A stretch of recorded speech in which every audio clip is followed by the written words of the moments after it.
Hello everybody, Pinstripe here, and welcome to the Hogs of War multiplayer update for 2024. Now this update is, for starters, significantly smaller than any previous updates that we've had, but it is perhaps the most significant because of the contents within it. With every map that is put forward into multiplayer that I've done previously through modding and releasing any of the old maps or new maps or existing maps, the one factor that has been an issue throughout is that I've only been able to swap out the physical map itself, so the terrain, but nothing within each individual level, so the assets that you find on the maps were able to be copied over without breaking the game. So as I'm sure you've probably guessed, the biggest thing from this upcoming update is the fact that we have brand new stuff in multiplayer. So a lot of stuff that you don't normally see will now be available across 8 new maps. With this update, I have had to bite the bullet and effectively remake P-Drag all over again, but it now has an official name, that of Death Patch. I've always felt that P-Drag kind of looks like a cabbage patch, or at least a minefield, so I figured I'd combine the two, and Death Patch was born. I should also note as well that at the time of recording this commentary, I haven't actually finished editing the maps yet. I mean, with this video coming out, they are available. Go ahead and check out the download link in the description, and indeed over on the Hogs of War website, where you can view the entirety of the patch notes, because alongside these new maps, there are also updates to ISO's files 1 and 2, the likes of which, you know, we did a lot of discussion over the off-season period and have come to some conclusions, with certain maps being taken out of the map pool in the league, certain maps being brought in, and this hopefully will give players just even more of an appetite to get involved in the league, but also if you just want to casually hang out and play Hogs, you've got even more content to work with. So like I said, I bit the bullet, or at least at the moment, at the time of recording this, I am biting the bullet and rebuilding P-Drag, because I wanted us to have those 3 ISO files. Rather than making an entirely new file and having P-Drag just separate, I was like, alright, let's just get it over with and put everything all in one. Alright, so let's start with the biggest and shiniest and work our way down. We have Grassy Outpost. Now this is an altered version, I suppose, or at least an older version of Mission 2's Routine Patrol, which we have used in multiplayer via Grassy Knolls, but now we have pillboxes, we have buildings, and the terrain as well is different in how you approach your opponent, depending on which side you are on. The spawns, of course, are split between players 1 and 2, so this is a 4-player map. If you want to go absolutely nuts on that, you can do. But yeah, hopefully it will bring in some sort of more exciting plays into this map. We can, of course, continue to use Grassy Knolls, because, you know, even if you take everything out, I guess that shows the great thing about Hogs maps, right, is that if you have a completely empty map, but it has water in it, and it has slippery tiles, it's still fairly fun to use or play with. But now we have a whole bunch of toys to play with in Grassy Outpost, so check that one out as soon as you can. We're going to fly through these, by the way, because there's, like I said, there's 8 to get through. So next up we have Pork Chop Temple. That's right, the temple has returned, but this time with slippery tiles and a whole bunch of other things. It is a bit weird because it's snowing on this map, but that's because it technically replaces Ice Flow, but in doing that it gets all of Ice Flow's cool stuff. So you've got some buildings in here, the height advantage in several areas is a big thing, and the fact that you cannot now run from one side of the temple to the other. You can't run up the temple and back down again like you could do in previous mods or previous maps that we've had, or iterations of this map. So Pork Chop Temple is hopefully back for good, and I'm just keen to get people's feedback as soon as possible. Next up we have Bomb Town. Now this one was a last minute change. Initially it was going to be Urban Warfare, but I changed it because I had an interesting concept idea. Given that this map swaps out Ridgeback, which contains explosive barrels and poison barrels, the name, I'm sure you can probably guess by now, is explaining itself, right? Explosive barrels drop in over time. If you're not in the right place, then you're going to be in trouble. This map is maybe a little bit experimental, but I have tried to balance it for both competitive and casual play, so let me know what you think. So those 3 are the newer type maps. The other 5 are altered versions of existing maps that we have had in the league. So that includes Skullduggery, TDD, Canal, P-Drag, and Bridge the Gap. Like I say, the best thing about these altered versions is that I'm not saying that these maps are going to replace the existing versions of themselves, right? These are maps that we can use alongside their original counterparts because they differ significantly, as you'll see.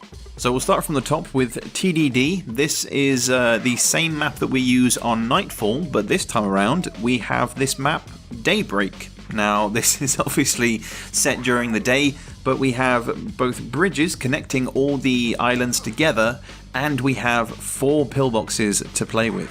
I've made sure that the spawns for both this map and the other ones match their original counterparts because, you know, for the sake of balancing for both the League and for casual play, it makes the most sense to go with what works. It's also worth noting that for Daybreak specifically, the slippery tiles only exist on the rocky areas. Everywhere else is walkable, and that's mainly down to a few reasons, primarily because I found that a lot of players found this map a little bit confusing because the slippery areas differed from place to place even if they were the same. So to make it easier and to not have to go through the headache of correcting any of the tile errors, like I said, the rocks are slippery, so don't go on the rocks, don't stand on those rocks, you is going to slip down into the water. Oh, and don't forget, there are mines, have fun.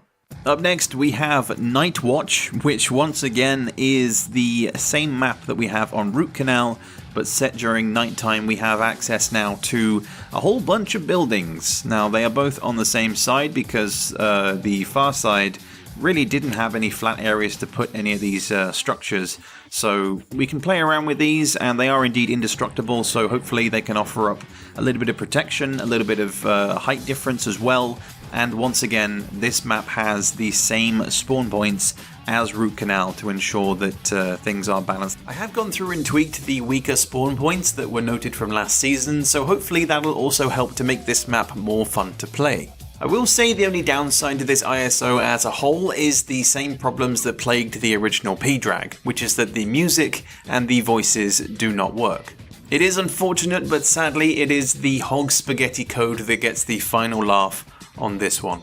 Up next we have Field Hospital. Now you guys know what I think when it comes to healing items and healing buildings in Hogs of War, and this is of course an altered, or at least an earlier version of Bridge the Gap. When I saw that there were medical tents, I just wanted to roll with the idea of healing, and that's why you're going to be seeing a lot of crates that contain healing items or abilities or weapons or whatever, because, I mean, I've said it countless times before, we do not have enough of that in multiplayer, so having one specific map that focuses quite heavily on that idea is going to be interesting, I feel. I did try it out on Trenchfoot, but obviously there was nothing else to really back it up, but I think with the distance that you are from each other on this map, you can actually walk from one side to the other, but you have to go a specific route. Both players, of course, have a mirrored route that they can take, and there is water in the center now as well. So the low ground is even more unsafe for those of you that end up slipping down there. We mentioned it at the start of this video, but Death Patch is the new and improved P-Drag 2.0. This has had a bunch of changes, including the addition of slippery tiles, but not in the places where you would most expect them to be. Now, I thought it was going to be a simple bing bang boom done kind of job when it came to the tiles on P-Drag, because they were highlighted, or at least their original tiling, or at least tile set, were highlighted, but that was not the case. That came up with a whole bunch of tile errors, and we end up with a map that has slippery tiles along the outside, so you can no longer walk up the outer edge wall, and the inner wall that houses the medical tents as well is slippery. You can still walk up there, but you will need to jump as you go. Just you can approach it from the corner and you'll make the jump, but also make sure that once you're inside there with the medical tents as well, that you then cannot get out, because it is a wee bit slippery, and the wall, if it's not broken, will block your path as well. And finally, as you probably noticed from the gameplay by now, there are additional shelters and medical tents and 2 additional tanks added so that everybody gets a tank.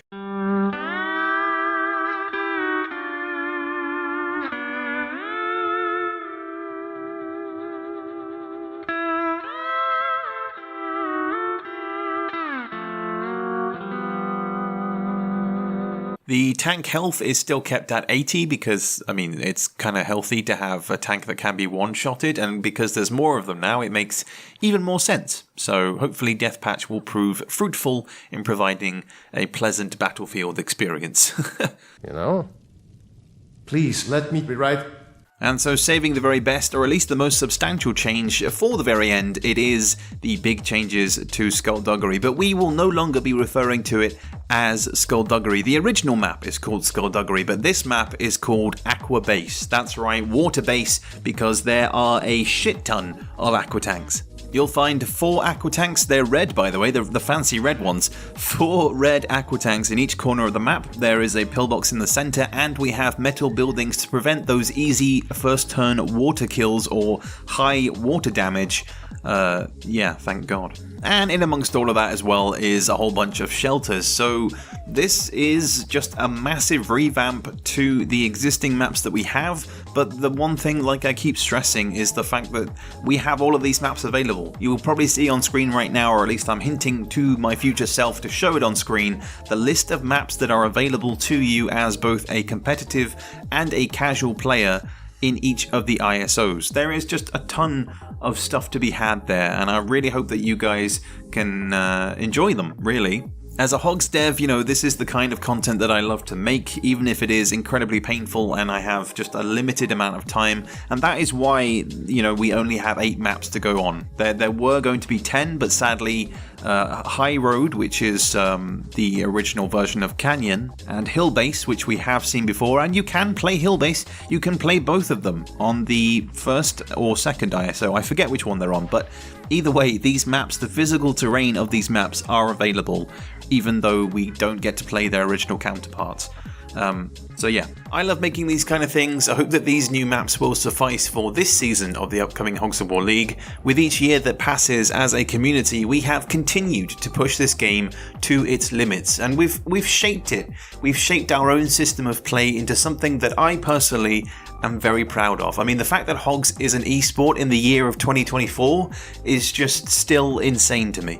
But for 1 and 2, like I also mentioned at the start of this video, there have been changes there as well. Balance changes primarily, so for casual players it's not going to be that interesting. In fact, for most casual players, you're probably like, well, that's great that there's aqua tanks on Aqua Base, but I've got generated maps. Well, for competitive players, we don't use generated maps. Maybe we could look into that at some point. I know certain people have in the past looked to try and find a good name-generated map, but maybe we can tinker with that in future, and hopefully, like I said, I can continue to push out some kind of updates as the year goes on. But that should hopefully be it for 2024 when it comes to multiplayer updates. Sadly, I don't have any more time to give when it comes to the original game, or at least creating updates for that this year, because now my focus is entirely on Lardcore Monday to Sunday, essentially. My life continues to revolve around Hogs of War, but I hope that all of you can get involved this season with the Grunt League and the new edition of Middle League. Right now we are taking registrations for both Grunt League seasons and Middle League. Middle League is, as it sounds, if you aren't quite good enough for the Pro League and you're too good for Grunt League, then the Middle League is going to be very, very good for you. And it's blue as well, so we get all the pretty colours in the Hogs of War League. We get red, we get green, we get purple, we get grey. That's kind of nice. But yeah, Rank Up is coming back this year, and just everything else in between. It's going to be very busy, action-packed as always, and if you want to get involved, join the Hogs of War community Discord, links in the description, and get talking to our mod team. We can put you on a shortlist. We have, of course, plenty of players already involved in all of the competitive leagues, but the more the merrier. Come on along. Hope you can join us, and hope you can enjoy these maps too. That's going to wrap it up for me, though. I'm going to crack on with finishing this, but you can enjoy these maps. Like I said, the links to everything in the description. Don't forget to check out the patch notes to find out the additional info for the ISOs 1 and 2. There has been artilleries added into Over the Top, so that's pretty sweet. Single player, I mean, that sounds pretty normal, but for multiplayer, that's just crazy. Anyway, hope you guys enjoy. Peace out, everybody.